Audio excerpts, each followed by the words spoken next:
Hello friends and welcome back. This is the third section for rendering, and in this we will be discussing about the key pointers. That was fourth thing that we need to discuss. So I have collected some points that you need to understand, and that will give you an edge when you will be appearing in your exam. First thing is a block class that calls a template and provides data to that template. So we understand that in our example where our PHTML file, which is a template class, which provided data to which data was provided from a block class. So a block class that calls a template and provides data to that template. So block provide data to template. So we will have to take care about this. Whenever you're going to get data from database, that should be first coming to your model, and then the block will be calling that data from model, and then finally return to your PHTML file. Block often instantiates model, which then can query databases and so on. Now in Magento database query, the resource model are only responsible for the database query, so you should not call models, but you should be calling database resource model directly if you need something directly from database, or if you need something related to your business logic, then you will call the models. So models and resource models are isolated in a manner that a business logic resides in model, and then your database logic resides in resource model. And the collection is one more thing that we will discuss in ORM section or in our hands-on experience on Magento ORM. So next pointer is in Magento 2 we have two rendering systems, so that is really important. You need to understand that. We have already done it couple of times, so I won't go through again. And that is the same. The second is based on page objects, render render layout. I have given you basic idea, but I want you to go through various lectures and understand in depth how the child classes are called and how build function is created. But that won't come into exam directly, but if you know that, it will be an edge for you. Now containers are simply text list type of blocks. Here we come on a very important point. When I studied about Magento 1, there were five or six block types, like text type block or text list or message. So they, by which we were returning output on front end. So let me show you. Let's say you are on the listing page, you have left sidebar. On product listing page you have filters coming, that comes from a text list block. If you add anything on the text list, that automatically renders here in Magento 1, because text list type block are created in a manner that they are kind of a array. You add any key to array, and here the whole array is printed. So if there are six keys will be printed. If you enter the seventh key will print. So if you enter anything in your text list block, it will be displayed on your left sidebar on listing page. So Magento was created in a manner, Magento 1, but in Magento 2 the same thing is achieved by containers. So you attach any block to the container, that will be rendered. Containers are more strict than the text list, because text list still exists in Magento 2, and we will discuss that in 2 or 5 minutes. But understand container comparing to the text list type of block that were in Magento 1. If you are not coming from Magento 1, then understand container in a manner that if you attach any block to container and then container is returning output on front end, your block's output will surely be returned on the front end. Now in general, changes to look or feel of a site involves the layout. So here I'll go to this slide and I'll highlight this area where layouts, containers, block and templates, four things we have in our hand. So in general, whenever you have to change look and feel, you will be changing the layouts. While adding something to a page most likely involves block, means if you have to add content, then you will be using the blocks. Okay, and blocks will be attached to your templates, so final data will be echoed on the template, but the data will be provided by blocks only. So blocks are really very important from exams point of view as well. Now changing the style of an element on a page can be accomplished using CSS code. So in your template file you can write your CSS code. So here you have the template involved, and the containers are again that we discussed in previous line. So here we have the uses of all the 4 pointers. Now Next is, note that toHTML is final in Magento 1 but not in Magento 2. So we used our toHTML function in our controller, this toHTML function. So in Magento 1 it was a final method, which means you cannot change that from your class, but in Magento 2 it is not. So there is a possibility and possible cases where you can change it. I don't know what they are, but you can, that is not final, which means that you can perform something or you can manipulate something in here, but it is not recommended to override this method. What is recommended is to override _2 PHTML, which you can see has been done in Magento's core, and that is where every block type can implement its specific rendering logic. So if you have any specific logic by which you need your rendering, you will be changing _2 HTML function. I would suggest you, or this is kind of a homework, so where you just select this _2 HTML, search in your whole project and go for one implementation of 2 HTML where some particular module has overridden this, so that you can build your understanding. Now, most important block types in Magento are text, text list, list text or message, redirect, and template.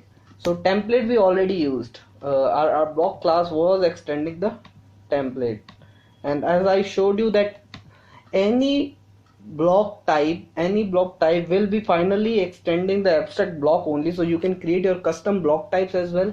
But Magento has given us 5 types that are sufficient for our overall work. Text will be for returning simple data. Text list will be similar to our container, where you can add various blocks in your text list and they all will be displayed one by one in their hierarchy. The message are for error and success message. Redirects are really very important, because in exam you will see that this redirect block actually uses JavaScript redirect rather than PHP. So this kind of question I have seen, and my couple of friends have seen in their exam. So redirect type of block uses JavaScript redirect rather than PHP redirect, but there is a way to redirect using PHP method as well, but redirect is for redirection only. Then template we already used for flushing our data, and templating related things can be done using this class.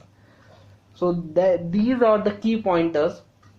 And simultaneously I need you to understand one more thing, that your controller's output we have done here is we have used a page factory class and returned its object. You can also use raw data, you can also use JSON, and there is one more type that you can search on Google or on Magento's dev docs, by which you can return your output. So there are 4 ways by which controller returns output, and they are used like JSON data was used in your API. So by default, front controller passes any API request to a particular controller, in which the final output is returned into JSON format. So Magento has JSON API by default, and you can create again your own result return type. Like you can create your new new adapter for XML APIs and return your XML output as well. There is raw as well, and there is, I think, redirect or forward, which forward your request to the next action. And that's all. And now we will be going on to the 5th point that we discussed in our slide, and that says a small discussion. So the small discussion, first point here is that there are 4 or 5 types of controller actions, or what should I say, factory objects, in which the object that I can create in controller. So you should understand them. One is result type of object, the other is raw, the JSON data, the forward. So you should understand what you need to use and then use accordingly. Like for APIs you use result, that is in JSON format, but for displaying something on front end you use page factory. The next thing is you understand all the types of blocks. So understanding all 5 type of block class will give you a better understanding on which type of block you should be creating. Your block class should extend which particular type of block class further. So that is the next thing. And then you should be creating your controller. From my point of view, should be using page factories to create return output and return your result from here. And that should be our method to do things, but you are completely free to use your we have already discussed various things here, so you can use anything, but my suggested way would be this. Okay, and that is our suggested approach for controller. Now a very small quick recap. So here you understand that how Magento's request rendering flow goes. Here you go all the way to create your object and come back and flush data, or you go in one sequence and flush your data. So there are 2 types of rendering in Magento, and that we need to understand. So that is our 4th pointer, 2 types of rendering. We are writing these pointers only in this lecture because this was very big lecture and quite complicated things were there that cannot be digested into upfront. And then we created one controller, a layout handler for that, a PHTML file and a block to return our output on front end. But why we did that? Because we knew that we are routing, Magento will come to my controller, and by default its execute function is called. So I knew this thing from my previous lecture.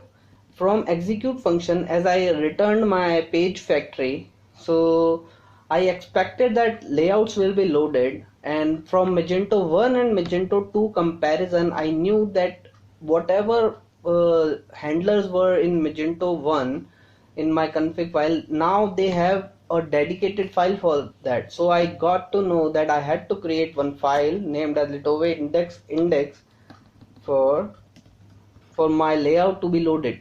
So